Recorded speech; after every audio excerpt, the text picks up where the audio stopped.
Hello, everyone, and welcome to the final episode of the MUTEK Recorder. What a long, strange trip it's been. My name is still Clara L. Evans, and I am phoning you from Los Angeles, California, which, of course, is the unceded ancestral indigenous land of the Tongva and Chumash peoples.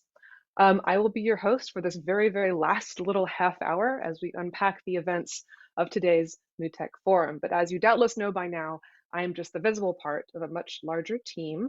My colleagues Greg and Alexander from HOLO magazine have spent the last 2 weeks, like me, living and breathing this forum.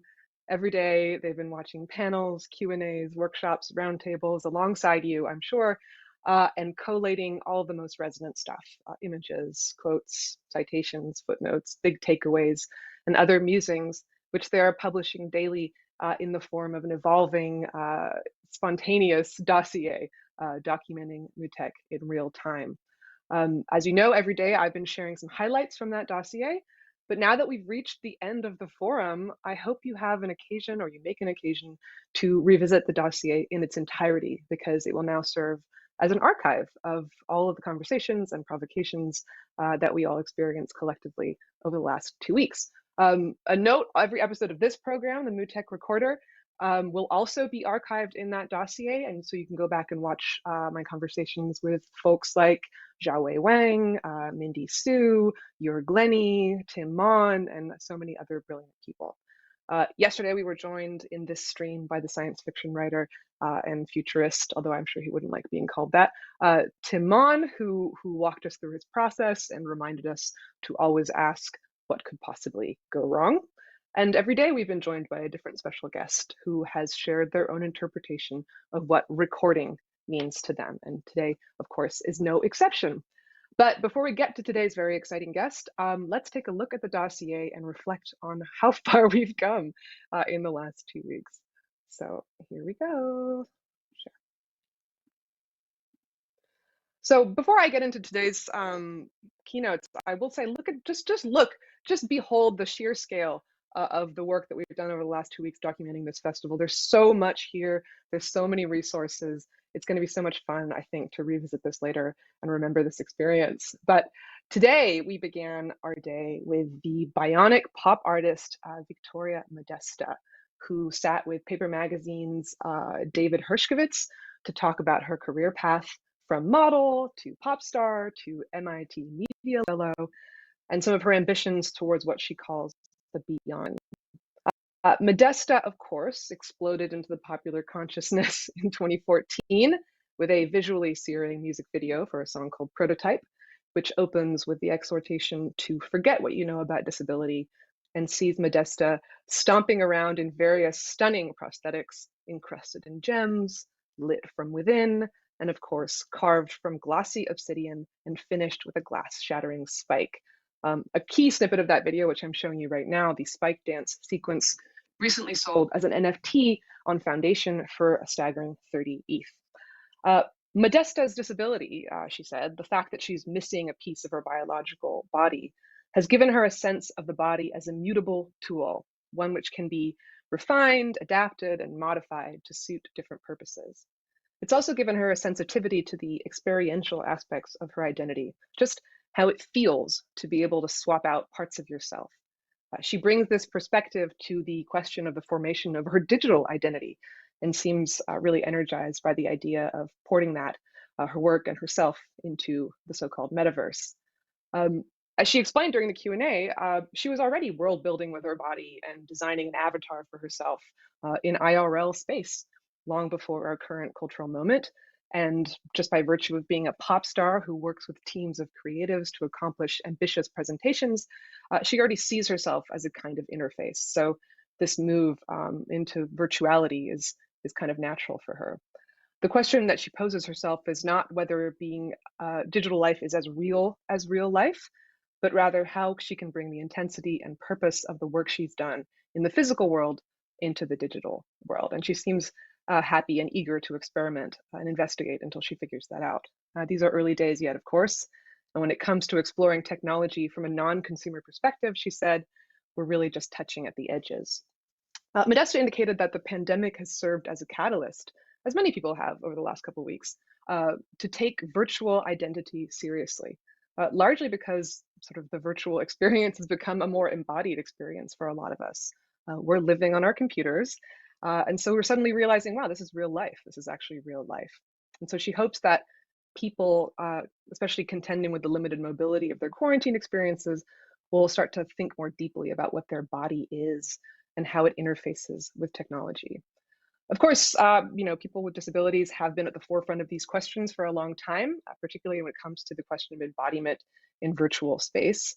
I think it's, I mean, not to be the person who's always dusting off these gems from old cyberspace, but I think it's quite instructive to look, for example, the disability community in Second Life, which has been thinking through these issues for decades. We have a citation in here somewhere, a reference for me, which is a documentary called Our Digital Selves, which explores the experiences of a number of people with disabilities in the virtual worlds of Second Life, High Fidelity, and Sansar. Speaking of virtual worlds, it's another amazing segue. The second event that we watched closely today was a journey into Minecraft with curators Jonathan Carroll and Kat Blumke and artists Hudi Zhang and Travis Smalley. The latter two shared their thinking and research and plans for their upcoming residencies at the Ender Gallery, an exhibition space and residency space that exists inside of Minecraft. And I was particularly taken by Travis Smalley's presentation about his research into both the scale and the randomness of Minecraft. He explained that he became interested in the game after reading about a project by a Twitch streamer named JL2579 to travel the 30,000 kilometers from the center of the game to the edge of the game's map on a custom-built kind of minecart track. The journey took that streamer 17 days to achieve, 17 real-time Earth days. And Travis Smalley compared watching that stream to watching Scandinavian slow TV programs of trains passing through beautiful, idyllic, snowy countrysides. But JL2579 was not the first to undertake this kind of project. Another traveler named Kurt J. Mack is actually walking to Minecraft's quote-unquote far lands, which is the point at the end of the game where the game's code, which generates each world procedurally, sort of starts to collapse and fall apart and collapse on itself under its own weight. And that journey on foot will take approximately 22 years to achieve. I've always been fascinated by game maps and the edges of game maps, what happens when we reach those edges, how they are concealed from us, and just how games can convey the illusion of sort of vast geographical space while conserving memory and hard drive space. So like in sandbox games, for example, let's just say games that have a finite visible boundary, the edges are always like creatively obfuscated through interesting means, through these sort of masking systems, which often take the form of natural boundaries, would often imitate natural boundaries that we see here on Earth, like mountain ranges or impenetrable dark forests or the wind, vast chasms or water. Water in particular, I think, is really effective because it conveys this feeling of limitlessness while still being impossible to cross. And so that's why a lot of games like from Fortnite to PlayerUnknown to Animal Crossing take place on islands. It's much easier to kind of build those boundaries when you're surrounded by water. I became really kind of obsessed with this around the time that Grand Theft Auto 5 came out. I don't know if that dates me, but that's a game whose map is surrounded by the sea. And I used to play all the time with a friend of mine, just experimenting to see how far we could get to the edges of the maps, how far we could swim before we hit some kind of invisible boundary and what that boundary looked like. That curiosity, of course, was not unique to us. Twitch streamers do this kind of thing all the time, and YouTube is full of videos of gamers exploring the edges of the maps of all the games that they play. In Grand Theft Auto 5, for the record, you can swim far away into the ocean. You can also fly over the ocean using modified airplanes and rockets, but there's never enough fuel, and eventually your plane crashes, or you grow tired or get eaten by a shark. It's actually not that different from like medieval maps, which have monsters around the edges. Those monsters which serve to deter but ultimately protect travelers from the real horror, the truly horrifying thing, which is, of course, the great void beyond, the unknown and the unmapped. So when a game is really well designed, a contained world can feel effectively infinite. I mean, this is silly, but I think about like the Truman Show, for example. You could live a whole life in a world that feels infinite, but which is constantly, surrounded by this evolving boundary. In the case of Minecraft, and in the case of many games which now use procedural generation, we have a lot more room to explore, a lot more room to breathe. Um, and in Minecraft, really like only a durational pilgrim's journey from one end of the map to the other can really reveal those once claustrophobic boundaries that used to surround us when we played games. Still, I think there's always an edge somewhere beyond or perhaps even within known space. Maybe the last boundary is between us and the game itself, between us and the screen. But if the last 2 weeks of this festival have taught me anything, it's that we're always pushing those boundaries and we're always pushing further. Um, Without further ado, my guest today, Benjamin Bratton, knows a thing or two about grand scale. And if you caught his keynote at the beginning of last week, you will certainly be appreciative of that. We're so happy to have him with us today as a bookend for this remarkable festival. Bratton is, of course, a prolific and much cited writer and philosopher whose books include The Stack on Software and Sovereignty, The Terraforming, and The Revenge of the Real, Politics for a Post-Pandemic World, which just came out this year on Verso. He's professor of visual at San Diego and director of the Terraforming program at the Strelka Institute in Moscow. Among other things, Benjamin Bratton, welcome. Thank you very much for having me. Thank you, Claire. Yes, quick water break. So the theme of our little program here is recording. We've been recording this festival and trying to sort of synthesize it as we go. So we've been talking about the tools and methodologies that writers and researchers use to organize information. And that's been interpreted pretty liberally over the course of the last 2 weeks, like everything from recipes to archives to science fiction stories. But all of those strategies seem somewhat small and self-contained in comparison to the scale of your recent work, which tackles, among other things, planetary scale computation. So tell me, how does one conduct research on a planetary scale? Well, I think probably the first point I would want to make here is that when we discuss planetary and planetarity is a word that really can just imply a lot of different things. On the one hand, it has to do with the scale of the astronomic condition of the Earth, which is a kind of given, a given of 4.7 billion years or so, in which diverse, differentiated, and yet integrated in other ways, biomes and ecologies, species and phyla have emerged over time, including us, and including our sort of peculiar capacity for sapience and our peculiar capacity to construct machines that mimic that sapience. All of that is part of what a planet does, or what a planet has done, at least what our planet has done. And so that implies a very large scale. But all of the things that I mentioned there, that I sort of named within this, themselves exist at a lot of different scales. I think it's important to understand planetary and planetarity as not a metonym for the global, but as something that is multi-scalar. The molecular matters as much as the atmospheric in scale, and indeed, it's unlike the kind of Eames, Power, and Ken logic in which all the scales stay in the right place as you zoom in.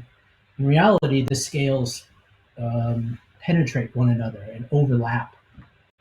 And what we think of as the atmospheric, the common planetary predicament of climate change, for example, is of course due to arguably an overaccumulation of carbon dioxide and methane molecules that are themselves, of course, very small. And so I think the first thing to sort of pay is to be attentive to the multiscalarity of this condition. So, as I understand, this series is a little bit about people's practices. I mean, as you mentioned, my own practice primarily as a writer, and so the question of recording for me is within this is, I think, like most writers, is a bit of a kind of pack rat of ideas that get gathered and sorted and rearticulated, and like jokes, they get told over and over until they're just right, and then you move on to other ones, and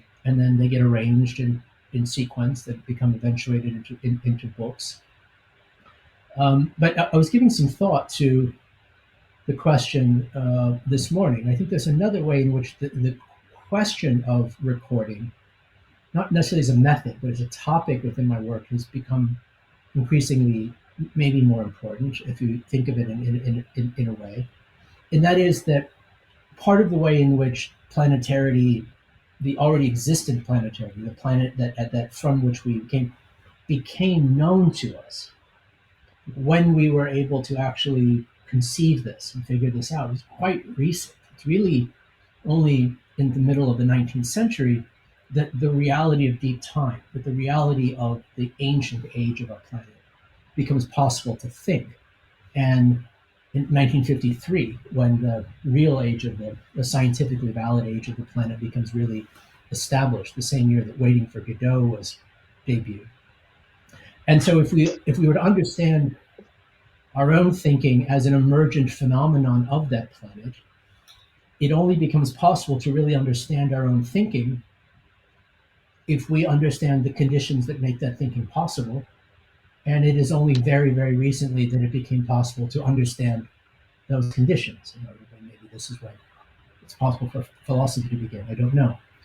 But one of the ways in which deep time was discovered was figured out was an analysis of the archive of geology, the geological archive of the planet itself, and interpreting the planet as an archive of phenomena that could be read and interpreted, that the planet itself recorded itself, and that this could be interpreted in such a way by geological thought and science to come up with this rather profound realization.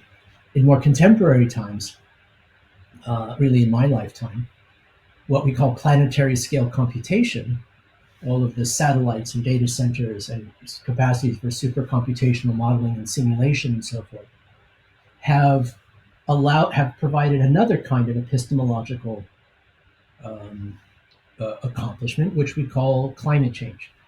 The understanding of climate change, the very idea of climate change, not the physical phenomenon, but the concept of climate change, is, as I suggest, an epistemological accomplishment of planetary scale computation. It only becomes possible by the recording and organization and archiving, if you like, of millions and millions and millions of data points that can be produced, that can become a model, that can become interpreted, that can tell, in fact, what the planet is doing. And so if we think about, and I mentioned this a little bit in my talk, if we were to think about Derrida's old admonition around the archive, that the archive is a kind of promise to the future, that the present doesn't know what questions the future will ask of us, and yet it must account for itself. This too is a kind of recording. It's a kind of recording, not at the level of a practice, but at the level of what a society and a civilization, how it must account for itself, how it must sense itself and make sense itself and model itself so that it can act back upon itself, but also so that it can make itself accountable to inquiries and prosecutions that it can't, in the future, that it cannot anticipate. So I'll leave it at that. That's great. Actually prompts a question I wanted to ask you, which is this question of the planetary being something that has been there all along, but that we only just become able to see. And I think, of course, about the whole Earth image, which you kind of show at the end of your presentation, reframe as a whole Earth blue marble movie. But much has been said about the effect of that image on the culture, and the way it was sort of seared onto people's consciousnesses through the whole Earth catalog.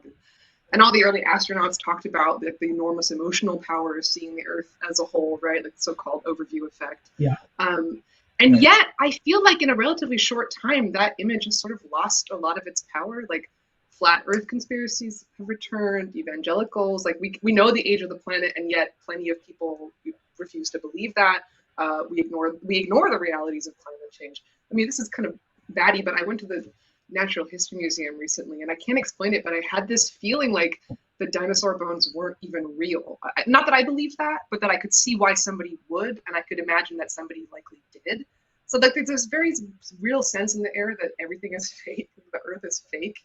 So what happens when this sort of planetary sapience comes up against like a refusal to see itself? Like, can a sapient planet uh, like have the will to refuse to look at itself? Do you know what I mean? Quite, yeah, clearly it does. Um, I hate to break it to you, but in many cases, the bones that are dinosaur bones that are National Museum are fake bones. That you find a few bones of a specimen, and then you fill in the blanks with what is known. So a lot of what you see there is a model. It's not that it's not real, Great. but in many cases, it's not a complete skeleton. So I hope that doesn't ruin the Natural History Museum for you. Um, no, but you're exactly right.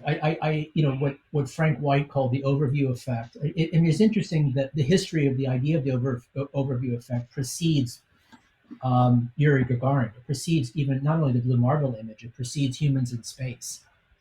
It was sort of it conceived and announced in advance in the 40s and 50s, and even Tsiolkovsky back to in the late 90s, in the really early 20th century, that this image of the planet as a whole would have this profound existential transformation on society.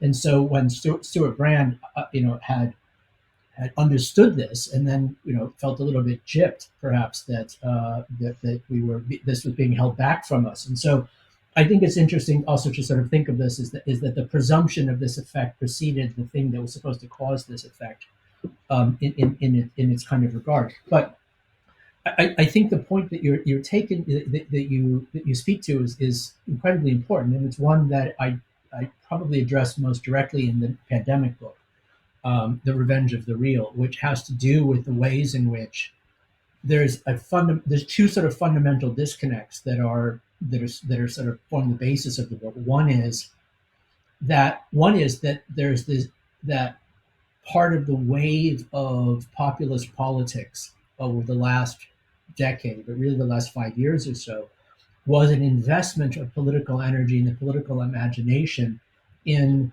in essence, mythological constructions of what a society and a polity are. The mythologization of history, of boundaries and borders, of ethnicities, and so forth, such that literally the social construction of this fantastic representational imaginary, um, was presumed to have some kind of sovereignty over the reality of what was being represented.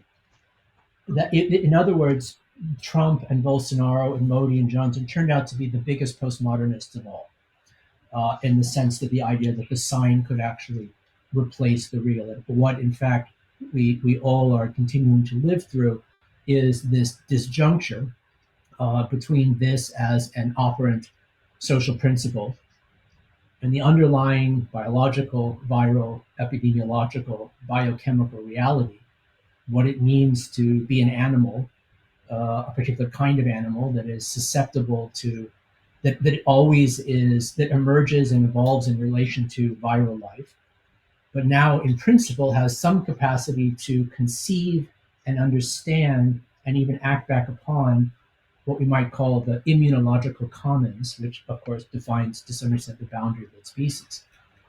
The other disconnect that the book sort of focuses on is this disconnect between, on the one hand, our technological capacity to sense and make sense and, in principle, act back upon this reality, and the political, cultural, and economic, um, uh, sort of like self-imposed inability, to actually make good on it. There's no reason why all 7 billion or so of us could not already be vaccinated by now. There's no technological Mm-hmm.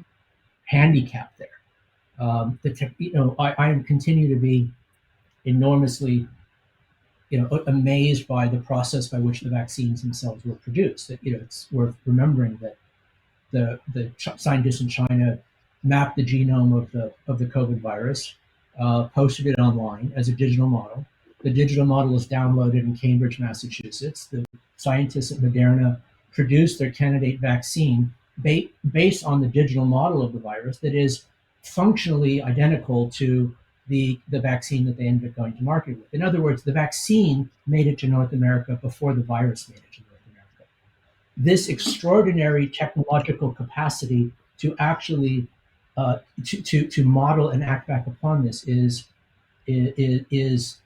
completely at odds at the moment with the political, economic, and cultural capacity to make use of this. And I think to a greater or lesser degree, the question is not just how can there be a kind of return to the real, by which the investment in the prestige of representation can be, let's say, more properly located and in relation to the represented.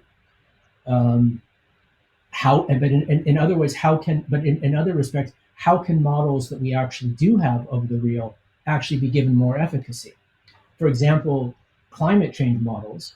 The problem with climate change models we have is not that they're not empirically accurate enough. Like, it's not that if they go out to 7 decimal points, but if they went out to 27 decimal points, then they could actually change things. No, the problem is that we have accurate models of the planet, but those accurate models don't have the political efficacy to be recursive, to actually act back upon the thing that they are modeling. And so that if you set it in this sense, the way in which I would sort of characterize the paradox at this moment is, on the one hand, the models of reality that we have are unable to act back upon reality because other models of reality that we have made deep cultural investments in are in essence hoarding all of the oxygen, and we have a body count to prove it. This is somewhat tangential, but sort of speaking of biochemical realities and models, I suppose, too. I'm really curious to know what your thoughts are on artificial life as a bottom-up approach to AI. I mean, it kind of feels like something that's pretty adjacent to a lot of what you talked about last week. I mean, if AI researchers are trying to imitate intelligence in the same, in the sort of artificial way, like mapping individual synapses in the human brain and then trying to model them, then the A-life researchers are kind of taking the opposite tack and trying to spark new instances of intelligence. I mean, is sort of A-life a form of synthetic intelligence, and how does that fit into your rubric? Yeah, I think it's a great question, and the way in which I try to discuss and consider what artificial intelligence even is. Again, the status of what we mean by artificial, what do we mean by synthetic, is of course something of a matter of some dispute. But I think that the way in which part of the way in which my work on AI has developed is in many ways a kind of critique based on a kind of critique of the Turing test model, which would hold that not only is the human model of intelligence normative and central, but that it is self-apparent to humans who possess this model. That is, if we can trick a computer to pretend to think the way that we think,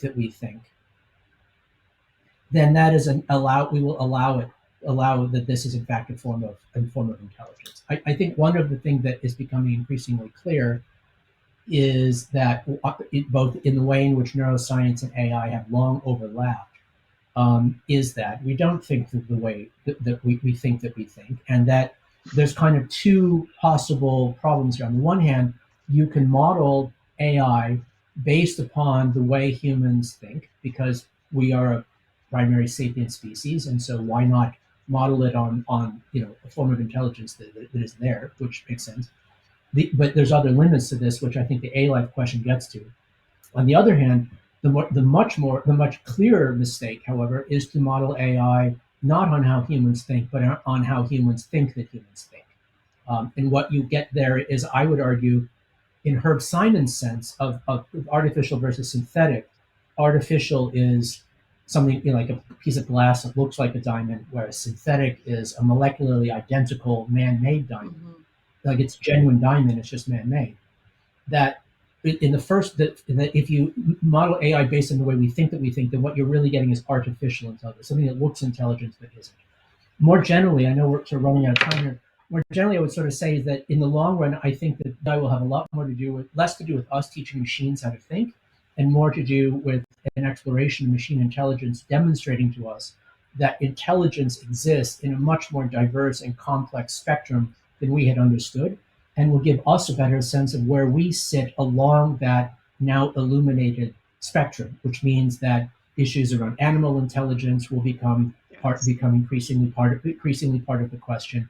And indeed it is. Indeed it is. There's any, all kinds of ways in which questions about theories of intelligence have now, I think, in the last really 10 years, have become much more inclusive of this kind of this sort of questions of ranging of diversification.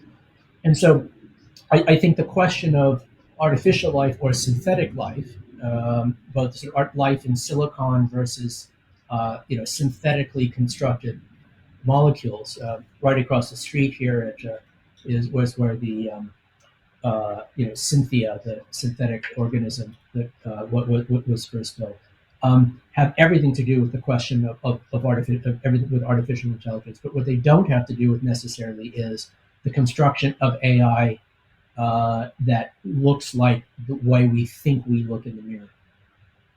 Wow, that's so much more we can discuss. I wish that we had the time, but we unfortunately are over time. Thank you so much for joining us and for sharing these thoughts. I can't wait to read your new book. I want to take a moment at the end of our ride here together in cyberspace to thank Greg and Alexander from HOLO Magazine for inviting me to host this daily live stream and be in conversation with so many brilliant people. And thank you to everyone at MUTEK for carving out a little space here for our experiment in real-time publishing.